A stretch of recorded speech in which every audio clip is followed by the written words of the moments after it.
Moss के unit 2 में आपको पढ़ना है elastic constant and principal stress. ठीक है, इलास्टिक कांस्टेंट एक अलग तरह का यूनिट ही है, प्रिंसिपल स्ट्रेस अलग तरह का यूनिट है, लेकिन यहाँ पे आपको कंबाइंडली आपके सिलेबस में दिया हुआ है। तो हम लोग पहले इलास्टिक कांस्टेंट को जानेंगे कुछ लेक्चर में, उसके बाद प्रिंसिपल स्ट्रेसेस के बारे में जिक्र करेंगे। ठीक है, इलास्टिक कांस्टेंट अभी तक हम लोगों ने देखा होगा, मॉडुलस ऑफ इलास्टिसिटी एक तरह का इलास्टिक कांस्टेंट है, मॉडुलस ऑफ रिजिडिटी या फिर जी या फिर सी से हम लोग डिनोट करते हैं मॉडुलस ऑफ रिजिडिटी को। उसी तरह से एक बल्क मॉडुलस भी एक तरह का कांस्टेंट है, पॉइजन रेशियो म्यू भी एक तरह का कांस्टेंट है। इस दोनों टर्म के बारे में अभी तक हम लोगों ने नहीं सीखा होगा या जाना होगा, लेकिन इस दोनों से हम लोग अवगत हैं। मॉडुलस ऑफ इलास्टिसिटी किसे बोलते हैं, मॉडुलस ऑफ रिजिडिटी। सिंपली हम लोग थोड़ा रिकॉल करते हैं, मॉडुलस ऑफ इलास्टिसिटी यानी कि डायरेक्ट स्ट्रेस और डायरेक्ट स्ट्रेन का जो रेशियो एक तरह का कांस्टेंट है। सिमिलरली शियर स्ट्रेस और शियर स्ट्रेन, जिसको हम लोग टाउ शियर स्ट्रेस और ये शियर स्ट्रेन, इस दोनों का भी रेशियो एक तरह का कांस्टेंट है, जिसको कि हम मॉडुलस ऑफ रिजिडिटी बोलते हैं। यहाँ पे ये था। ठीक है, इस दोनों टर्म के से हम लोग अवगत हैं। आगे चलते हैं, पॉइजन रेशियो पे हम लोग फोकस करते हैं। पॉइजन रेशियो पे आने से पहले स्ट्रेन के बारे में हम लोग कुछ डिस्कशन किए थे प्रीवियस लेक्चर में। स्ट्रेन किसे बोलते हैं, ठीक है, it is the ratio of change in length to the original length.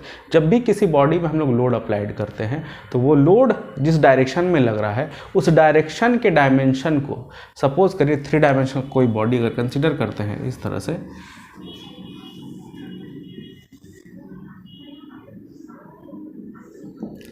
ये x डायरेक्शन का लेंथ L है, ये y डायरेक्शन का इसको मानिए d, ये z डायरेक्शन का जो डायमेंशन इसको मानिए t।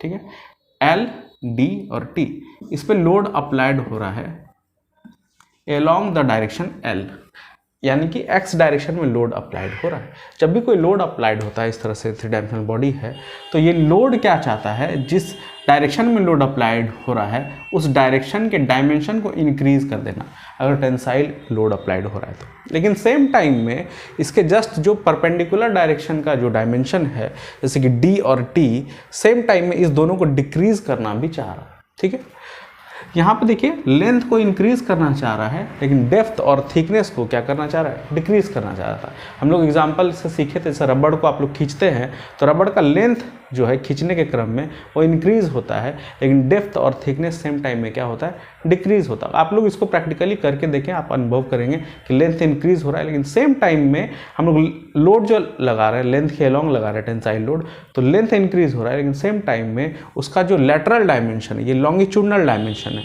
जो डायमेंशन लेंथ जिस डायरेक्शन में लोड लग रहा है उस डायरेक्शन के अलॉन्ग हो। ठीक है, एक्स डायरेक्शन में लोडिंग है तो एक्स डायरेक्शन का जो डायमेंशन है यानी L, वो लॉन्गिट्यूडनल डायमेंशन है, और उसके जस्ट 2 परपेंडिकुलर डायरेक्शन को लेटरल डायमेंशन बोलते हैं, जैसे कि D और T, ये दोनों जस्ट उसके परपेंडिकुलर है। लोड इस डायरेक्शन में लग रहा है और इस डायरेक्शन में आपका डायमेंशन है, लोड इस डायरेक्शन में लग रहा है और इस डायरेक्शन में आपका डायमेंशन है, तो ये दोनों परपेंडिकुलर है इस लोड जिस डायरेक्शन में लग रहा है उस डायरेक्शन के, तो ये दोनों लेटरल डायमेंशन है। ठीक है, कहने का क्या मतलब है कि जब भी कोई लोड अप्लाइड होता है तो उस डायरेक्शन का डायमेंशन इंक्रीज होना चाह रहा है, अगर टेंसाइल लोड लग रहा है, सेम टाइम में उसके परपेंडिकुलर डायरेक्शन के डायमेंशन d और t डिक्रीज होना चाह रहा है। ठीक है, यही लोड अगर टेंसाइल ना लग के कंप्रेसिव लगा होता है, इस तरह से कंप्रेसिव, तब जिस डायरेक्शन में लोड लग रहा है उस डायरेक्शन का डायमेंशन यानी लॉन्गिट्यूडनल डायमेंशन डिक्रीज होना चाह रहा होता, लेकिन जस्ट उसका रिवर्स, इसका लेटरल डायमेंशन फैलना चाहेगा। ठीक है, अब ये दोनों इंक्रीज होना चाहेगा, क्योंकि ये कंप्रेस हो रहा है तो लॉन्गिट्यूडनल डायमेंशन भी कंप्रेस होगा। ये अगर कंप्रेसिव है तो ये भी कंप्रेस होना चाहेगा, ये अगर टेंसाइल है तो ये भी इलोंगेट होना चाहेगा, लेकिन उसके परपेंडिकुलर डायरेक्शन का डायमेंशन यानी d और t इस फोर्स की वजह से फैलना चाहेगा। आप प्रैक्टिकली रबड़ पे आप अप्लाई कर सकते हैं, इस तरह का आप अनुभव करेंगे। ठीक है, यानी कि यहीं पे 2 तरह का स्ट्रेन आप फील कर सकते हैं, एक लॉन्गिट्यूडनल स्ट्रेन और एक लेटरल स्ट्रेन। लॉन्गिट्यूडनल स्ट्रेन मतलब कि लॉन्गिट्यूडनल डायरेक्शन में चेंज इन लेंथ बटे ओरिजिनल लेंथ का जो रेशियो है उसको लॉन्गिट्यूडनल स्ट्रेन बोलते हैं। ठीक, एक चीज़ और वहाँ पे आने से पहले एक चीज़ और हम लोग जान लें कि अगर सपोज करिए ये 3 डायमेंशनल बॉडी है,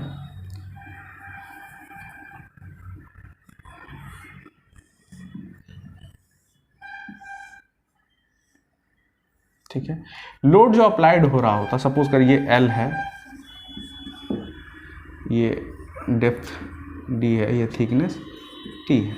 सपोज करिए अब जो लोड अप्लाइड हो रहा है इस डायरेक्शन में अप्लाइड हो रहा है, ठीक है, इस डायरेक्शन में, यानी कि जेड डायरेक्शन में लोड अप्लाइड हो रहा है, ठीक है। अब जो लॉन्गिट्यूडनल डायमेंशन होगा वो कौन सा डायमेंशन होगा, ये टी वाला डायमेंशन जो है ये लॉन्गिट्यूडनल डायमेंशन हो जाएगा, और एल लेंथ और जो डेप्थ है वो लेटरल डायमेंशन हो जाएगा, ठीक है। इसलिए कन्फ्यूजन में नहीं रहे कभी भी कि सिर्फ एक्स डायरेक्शन का ही जो डायमेंशन है वही लॉन्गिट्यूडनल होता है। लॉन्गिट्यूडनल का आधार क्या है, लॉन्गिट्यूडनल किसी को कब बोलेंगे, जिस डायरेक्शन में लोडिंग है उसी डायरेक्शन का डायमेंशन जो है, जैसे कि ये जेड डायरेक्शन में लोडिंग है, जेड डायरेक्शन का जो डायमेंशन है ये लॉन्गिट्यूडनल कहलाएगा, और उसके जस्ट परपेंडिकुलर दो डायरेक्शन जो है वो लेटरल डायमेंशन कहलाएगा, ठीक है। अब आते हैं लॉन्गिट्यूडनल स्ट्रेन और लेटरल स्ट्रेन पे। लॉन्गिट्यूडनल स्ट्रेन,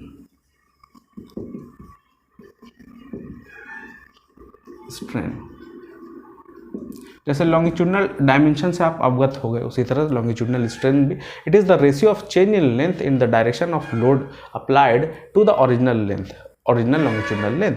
यानी कि अगर ये लोडिंग लग रहा है, सपोज करिए टेंसाइल लोडिंग है, तो इस लोडिंग के वजह से इसके लेंथ में कुछ ना कुछ इंक्रीमेंट होगा। सपोज करिए डीएल अमाउंट का इंक्रीमेंट हुआ है, चेंज इन लेंथ हुआ है, और ओरिजिनल लेंथ कितना है एल, पहले से लेंथ कितना था एल, तो ये जो रेशियो है चेंज इन लेंथ बटे स्ट्रेन का सिंपली हम लोग जान रहे थे अभी तक चेंज इन लेंथ बटे एक्चुअल लेंथ, लेकिन इसके साथ एक टर्म जुड़ के लॉन्गिट्यूडनल स्ट्रेन। तो लॉन्गिट्यूडनल स्ट्रेन जिस डायरेक्शन में लोडिंग लग रहा है उस डायरेक्शन में क्या रेशियो आया है change in length upon actual length का, उसी को हम लोग लॉन्गिट्यूडनल स्ट्रेन बोलेंगे। क्लियर।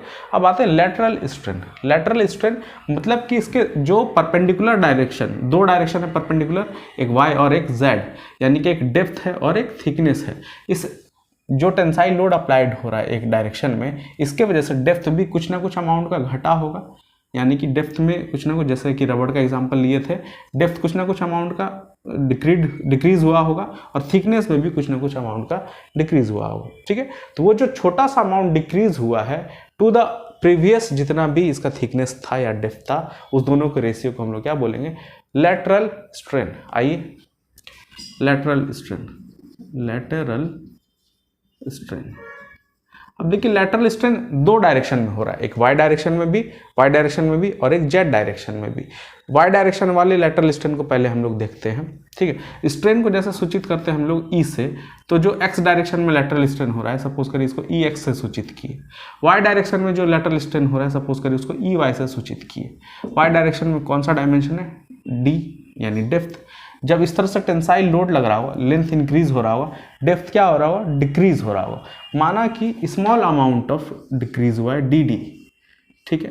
प्रीवियस कितना इसका डायमेंशन था डी, ठीक है। तो ये डी डी बटे डी जो है एक तरह का कैसा स्ट्रेन है, लेटरल स्ट्रेन है। और चूंकि ये डिक्रीज करेगा, अगर एक अगर आप इंक्रीज कर रहा है उसको अगर पॉजिटिव माने हैं, तो जो डिक्रीज होगा उसको नेगेटिव मानेंगे, ठीक है। यानी डिक्रीज हो रहा है उसको नेगेटिव सिंबल से दिखा सकते हैं।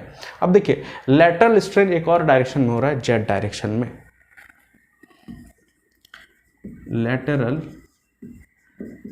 Strain in Z direction, EZ. देखिए जेड, अगर ये टेंसाइल लोडिंग लग रहा है, इसी को एग्जांपल के तौर पर हम लोग ले रहे हैं, ठीक है, इसको नहीं कंसीडर कर रहे हैं अभी, इसको ले रहे हैं। अगर ये टेंसाइल लोड लग रहा है, लेंथ इंक्रीज हो रहा है, डेप्थ डिक्रीज हो रहा होगा, सेम टाइम में थिकनेस भी क्या हो रहा होगा, डिक्रीज हो रहा होगा। माना कि जो डिक्रीज हुआ है डी टी अमाउंट का डिक्रीज हुआ है, और प्रीवियस कितना था उसका डायमेंशन टी, थिकनेस कितना था टी। तो ये जो रेशियो है change in the dimension of the thickness to the previous original dimension T, ये रेशियो क्या कहलाएगा, लेटरल स्ट्रेन है। ये दोनों लेटरल स्ट्रेन है और ये लॉन्गिट्यूडनल स्ट्रेन है। क्लियर। अब देखिए जो पॉइजन रेशियो है ये क्या बोलता है, इसका थ्योरी क्या है कि the ratio of lateral strain to the longitudinal strain is a constant. The ratio of lateral strain to the longitudinal strain is a constant, and that constant term is known as Poisson ratio mu। इसको सूचित करते हैं mu से, इसका नाम क्या है, Poisson ratio. देखिए यहाँ पे पॉइजन रेशियो क्या बोलता है, lateral strain to the longitudinal strain, इसी को हम लोग पॉइजन रेशियो म्यू से जानते हैं, ठीक है। अब देखिए लैटरल, इसको अगर हम लोग इस तरह से मैथमेटिकल टर्म में अगर लिखना चाहें, mu equals to lateral strain D D बटे डी बी, एक तरह का लैटरल स्ट्रेन है, ठीक है, divided by longitudinal strain. Longitudinal strain कितना है, डी एल बटे एल, ठीक है।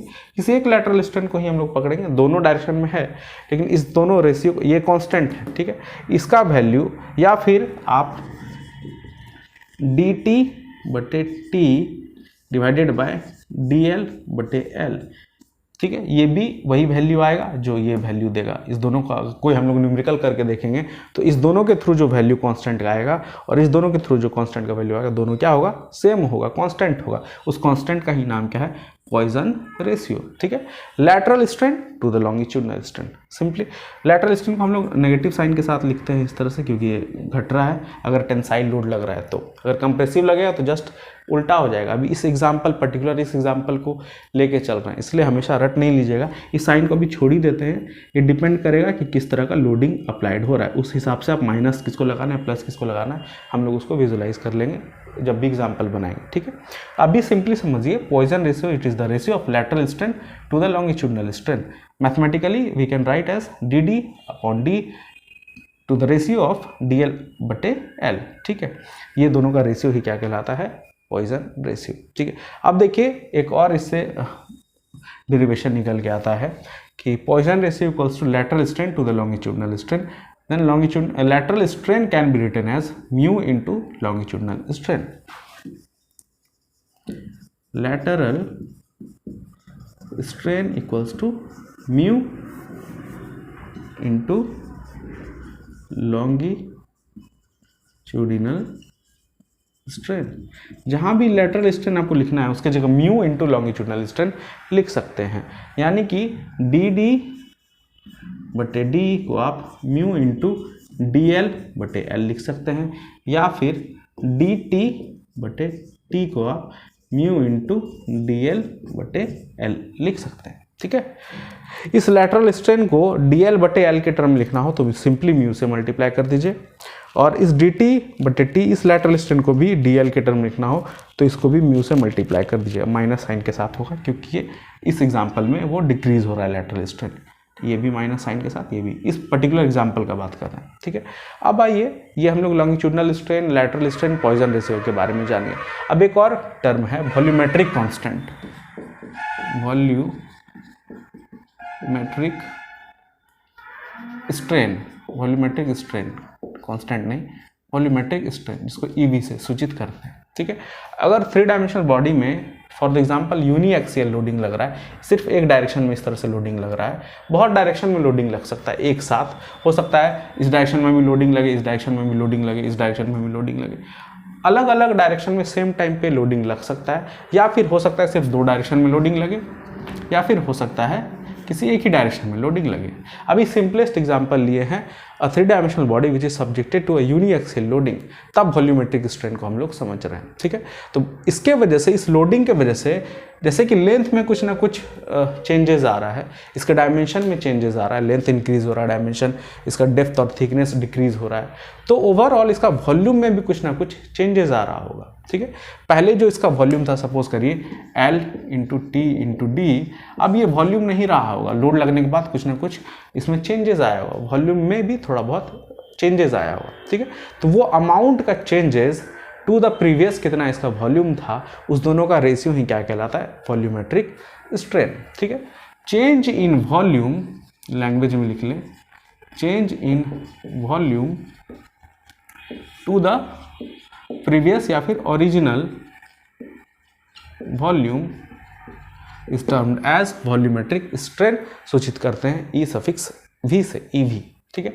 अब देखिए इसको मैथमेटिकल लैंग्वेज में हम लोग लिखे, change in volume, change in volume को हम लोग डीवी लिख सकते हैं, टू द ओरिजिनल वॉल्यूम को हम लोग भी लिख सकते हैं, यही क्या कहलाएगा, वॉल्यूमेट्रिक स्ट्रेन, ठीक है। अब चेंज इन वॉल्यूम हम लोग यानी कि वॉल्यूमेट्रिक स्ट्रेन को समझे, अगर यहाँ पे आपको अलग अलग डायरेक्शन का में कितना स्ट्रेन डेवलप किया ये पता है, EX पता है, EY पता है, EZ पता है, तो ईवी को हम लोग सिंपली वॉल्यूमेट्रिक स्ट्रेन तीनों डायरेक्शन का में जब आपको स्ट्रेन पता हो तो वॉल्यूमेट्रिक स्ट्रेन को लिख सकते हैं EX plus EY plus EZ। X direction में कितना स्ट्रेन है, वाई डायरेक्शन में कितना स्ट्रेन है, जेड डायरेक्शन में कितना स्ट्रेन है, ठीक है। तीनों का समेशन ही क्या हो जाएगा, वॉल्यूमेट्रिक स्ट्रेन। अब यहाँ पे आप समझिए कि एक्स डायरेक्शन में जो स्ट्रेन है वो कैसा स्ट्रेन है, लॉन्ग इस केस का बात कर रहे हैं, पर्टिकुलरली इस केस पे फोकस करिए अभी, जहाँ पे एक 3 डायमेंशनल बॉडी है जो कि टेंसाइल लोड एक डायरेक्शन में एक्स डायरेक्शन में टेंसाइल लोडिंग लग रहा है, यूनिएक्सियल लोडिंग लग रहा है, ठीक है। तो इस केस में एक्स डायरेक्शन में जो स्ट्रेन है वो कैसा स्ट्रेन है, लॉन्गिट्यूडनल स्ट्रेन है। वाई डायरेक्शन में जो स्ट्रेन है वो कैसा स्ट्रेन है, लैटरल स्ट्रेन है। जेड डायरेक्शन में जो स्ट्रेन है वो कैसा स्ट्रेन है, लैटरल स्ट्रेन है। यानी कि इसको हम लोग क्या लिख सकते हैं कि एक लॉन्गिट्यूडनल स्ट्रेन और 2 लैटरल स्ट्रेन।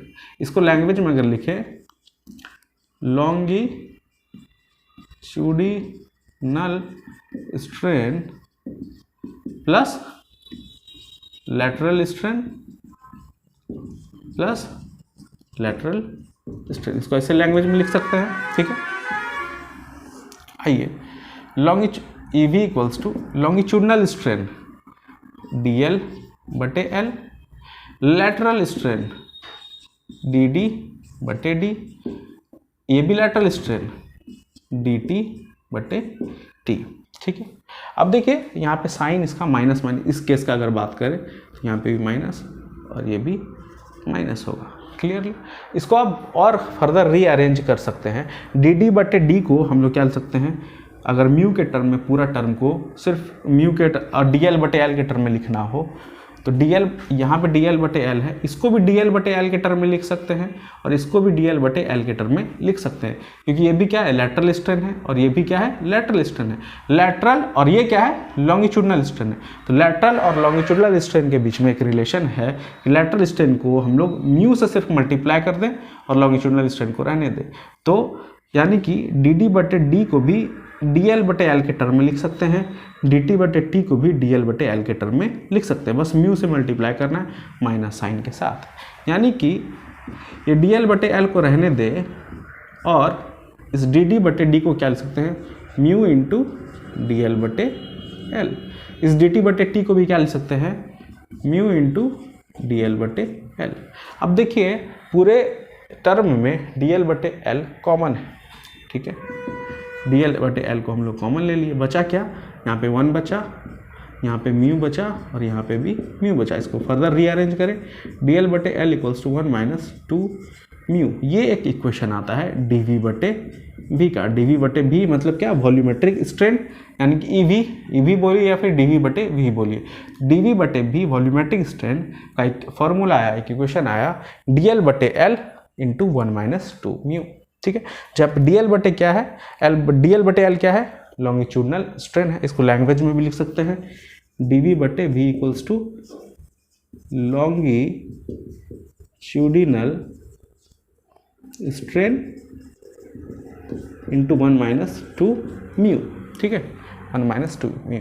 बहुत जगह म्यू को जो है, इस पॉइजन रेशियो को 1 बटे m भी लिखता है, दोनों का सिग्निफिकेंस सेम है, म्यू बोले या 1 बटे m बोले, हम लोग म्यू लेके ही चलेंगे, म्यू को ही क्या मानेंगे, पॉइजन रेशियो। तो Poisson ratio, volumetric strain, longitudinal strain, lateral strain, दोनों में रिलेशन, एक इक्वेशन, इस इक्वेशन पे बेस्ड बहुत सारा न्यूमेरिकल बनेगा, उसको हम लोग देखते हैं। एक क्वेश्चन करते हैं बेसिक सा, determine the change in length, breadth and thickness of a steel bar which is 4 metre long, 30 mm wide and 20 mm thick। अब देखिए चेंज इन लेंथ निकालना है, ब्रेथ निकालना है और थिकनेस भी निकालना है। स्टील बार उसका कि लेंथ 4 मीटर या फिर 4000 mm है और जो विड्थ है, जो वाइड है वो 30 mm का है और जो थिकनेस है यानी कि डेप्थ है वो 20 mm का है। सब्जेक्टेड टू एन एक्सियल पुल, पुल मतलब टेंसाइल फोर्स लग रहा है 30 किलो न्यूटन का, यानी कि 30 × 10³ न्यूटन का, इन the direction of its length, यानी कि जिस डायरेक्शन में लेंथ है, यानी एक्स डायरेक्शन को अगर आप 4 मीटर माने 4000 mm, तो एक्सी डायरेक्शन में लोड लग रहा है, टेंसाइल फोर्स लग रहा है 30 किलो न्यूटन का, ठीक है। और दिया हुआ टेक ई यानी मॉडुलस ऑफ इलास्टिसिटी का वैल्यू दिया हुआ है 2 × 10⁵ न्यूटन पर mm स्क्वायर और पॉइजन रेशियो दिया हुआ है 0.3। अब यहाँ पे फिगर के थ्रू भी समझे, क्वेश्चन में लेंथ दिया हुआ है, ये विड्थ दिया हुआ है, थिकनेस दिया हुआ है, टेंसाइल फोर्स एक पुल लग रहा है 30 किलोन्यूटन का, ई और म्यू दिया हुआ है। निकालना क्या है, डिटरमाइन हम लोग को क्या करना है, change in length, breadth and thickness, ये फाइंड आउट करना है। ठीक है, तो चेंज इन लेंथ का तो डायरेक्टली फार्मूला हम लोग अभी तक पढ़ते आए हैं, PL/AE, ये फार्मूला है चेंज इन लेंथ का, जहाँ पे पुल अप्लाई हो रहा है कितना का, 30 × 10⁻3, लेंथ है 4000 डिवाइडेड बाय एरिया, ये क्रॉस सेक्शन एरिया, ठीक है, लेटरल एरिया यहाँ पे 30 × 20 का है, 30 × 20, ये क्रॉस सेक्शन एरिया है जिसपे कि लोड अप्लाइड हो रहा है, इंटू ई 30 × 20 का, इंटू ई का वैल्यू 2 × 10⁵, इसको कैलकुलेट करिए आप लोग भी और देखिए कितना आता है value, 30 × 10⁻3 into 4000 divided by 30 × 20 into 2 × 10⁵, ये वैल्यू आता है 1 mm, DL का वैल्यू आ गया। अब देखिए चेंज इन लेंथ तो इजीली निकल गया, लेकिन ब्रेथ और थिकनेस कैसे निकलेगा, change in breadth and thickness, यानी कि DB, ये DB और DT कैसे निकलेगा, DL फाइंड आउट हो गया। ठीक है, अब देखिए अभी पॉइजन रेशियो वाला जो हम लोग रिलेशन पढ़े हैं उसमें कहीं ना कहीं DL और DB में कुछ रिलेशन था। ठीक है, क्या रिलेशन था, देखिए DB जो कि फाइंड आउट करना है, DB/B, इसको हम लोग लेटरल स्ट्रेन बोलते हैं, इक्वल्स टू DL जो कि दिया हुआ है बटे L, ये कैसा स्ट्रेन है, लॉन्गिट्यूडनल स्ट्रेन। लॉन्गिट्यूडनल स्ट्रेन और लेटरल स्ट्रेन में रिलेशन क्या है, इसको म्यू से मल्टीप्लाई कर दे लॉन्गिट्यूडनल स्ट्रेन को, तो वो लेटरल स्ट्रेन के बराबर हो जाता है। तो हम लोग को फाइंड आउट करना है DB, और सब कुछ दिया हुआ है, ये B भी दिया, B को क्रॉस मल्टीप्लाई करें, म्यू भी क्वेश्चन में दिया हुआ है, DL अभी फाइंड आउट किए और L का वैल्यू पहले से क्वेश्चन में दिया हुआ था। इस तरह से हम लोग को DB भी पता चल जाएगा। सिमिलरली DT कैसे पता चलेगा, DT इक्वल्स टू T, इसको पूरा ही लिख ले, DT/T, ये कैसा स्ट्रेन है, लेटरल स्ट्रेन है, equals to mu into DL/L, ये कैसा स्ट्रेन है, लॉन्गिट्यूडनल स्ट्रेन है, longitudinal strain into mu equals to lateral strain. Find out करना है DT equals to T into mu into DL/L, इस तरह से ये फाइंड आउट हो जाएगा। आइए हम लोग कैलकुलेट करते हैं। सबसे पहले DB निकाल लें, DB equals to B, width इसको माने हैं, आप किसी को भी विड्थ मान सकते हैं, थिकनेस मान सकते हैं, अपना अपना अलग अलग एजम्पशन हो सकता है। मैंने यहाँ पे विड्थ इसको माना है, थिकनेस इसको माना है, डेप्थ उसको माना है। ठीक है, तो DB इक्वल्स टू B का वैल्यू 30 इंटू म्यू का वैल्यू 0.3 इंटू DL/L, DL अभी निकला है, DL निकला है 1 mm डिवाइडेड बाय L 4000, ये कैलकुलेट होके आ जाएगा आपका DB 30 इंटू 0.3 डिवाइडेड बाय 4000, ये आता है 2.25 इंटू 10⁻³ mm। DB/B का कोई यूनिट नहीं होता है, लेकिन DB का यूनिट होगा mm। ठीक है, सिमिलरली DT हम लोग निकालें, DT कैसे निकलेगा, T यानी 20 into Poisson ratio 0.3 into longitudinal strain DL/L, longitudinal strain तो सेम रह जाएगा जो यहाँ पे है 1 डिवाइडेड बाय 4000,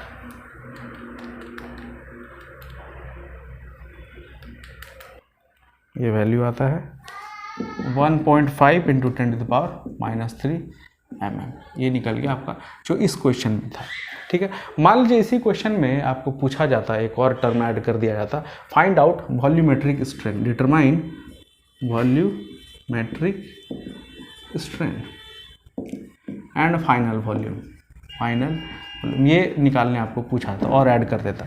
वॉल्यूमेट्रिक स्ट्रेन कैसे निकलेगा, वॉल्यूमेट्रिक स्ट्रेन सिंपली इसको हम लोग ऐसे समझ सकते हैं, वॉल्यूमेट्रिक स्ट्रेन DB/V, अभी तो एक फॉर्मूला आया है DL/L 1 - 2 म्यू, इस तरह से भी निकाल सकते हैं, या फिर DB/V, x डायरेक्शन में स्ट्रेन, y डायरेक्शन में स्ट्रेन, z डायरेक्शन में स्ट्रेन।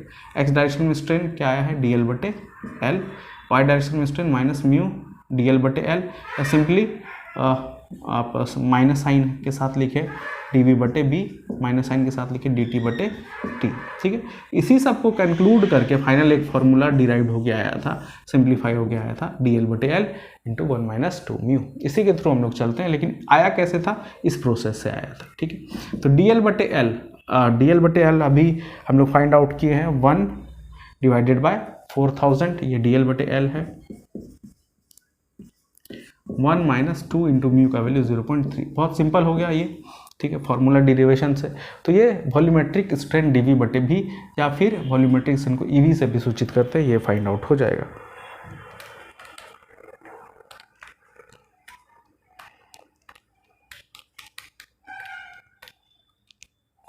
ये वैल्यू आता है 1 इंटू 10⁻⁻⁴। ठीक है, ये निकल गया। अब देखिए फाइनल वॉल्यूम अगर पूछा जाए, यहाँ पे पूछा जा रहा है फाइनल वॉल्यूम कैसे निकलेगा, initial volume plus change in volume. Initial volume कितना था, 4000 गुना 30 गुना 20, यही था। चेंज इन वॉल्यूम कैसे पता चलेगा, यहाँ से देखिए ईवी का वैल्यू, ईवी किसको बोल सकते हैं, डीवी बटे वी को। ये वैल्यू कितना है, 1 इंटू 10⁻⁻⁴। तो change in volume DV equals to V into 1 into 10⁻⁻⁴। V कैसे निकलेगा, 4000 गुना 30 गुना 20 इंटू 10⁻⁻⁴। 4000 गुना 30 गुना 20 इंटू 10⁻⁻⁴, ये निकला 240। और इसका यूनिट होगा डीवी बटे भी का कोई यूनिट नहीं था क्योंकि ये स्ट्रेन है, लेकिन चेंज इन वॉल्यूम का यूनिट होगा जो वॉल्यूम का यूनिट होता है, यानी mm3। ठीक है, अब देखिए ये प्लस साइन के साथ आया, यानी ये कुछ ना कुछ इस लोडिंग के वजह से कुछ ना कुछ वॉल्यूम में इंक्रीमेंट ही हुआ है, बढ़ा ही है, वो घटा नहीं है, प्लस साइन के साथ आया। यानी कि इसमें इनिशियल वॉल्यूम में और ऐड करना पड़ेगा जो चेंज इन वॉल्यूम है 240।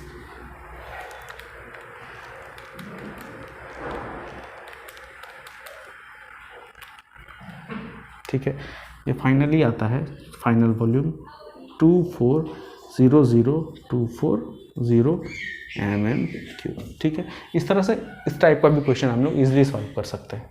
एक आप लोग के लिए असाइनमेंट है, आप लोगों को खुद से बनाना है ये question. Determine the young modulus and Poisson ratio, determine the value of young modulus and Poisson ratio, यानी ई का वैल्यू और म्यू का वैल्यू आपको निकालना है of A metallic bar of length 30 centimetre यानी कि 300 mm, ब्रेथ 4 सेंटीमीटर यानी कि 40 mm, एंड डेप्थ या फिर थिकनेस 4 सेंटीमीटर यानी कि 40 mm दिया हुआ है। When the bar is subjected to axial compressive load, अब देखिए यहाँ पे थोड़ा अलर्ट हो जाइए, या टेंसाइल लोड नहीं लग रहा है, कंप्रेसिव लोड लग रहा है। कंप्रेसिव लोड लगने की वजह से लेंथ जो है इंक्रीज नहीं करता है, डिक्रीज करता है, और विड्थ और थिकनेस जो है वो इंक्रीज करता है। यहाँ पे जस्ट उसका रिवर्स है, टेंसाइल लोड नहीं लग रहा है, कंप्रेसिव लोड लग रहा है। ठीक है, द डिक्रीज इन लेंथ, अब लेंथ चूंकि बताया कि डिक्रीज करता है, वो वैल्यू दिया हुआ है क्वेश्चन में given data. The decrease in length is given as 0.075 centimetre and increase in breadth दिया हुआ है 0.003 सेंटीमीटर। आपको निकालना है ई का वैल्यू और म्यू का वैल्यू।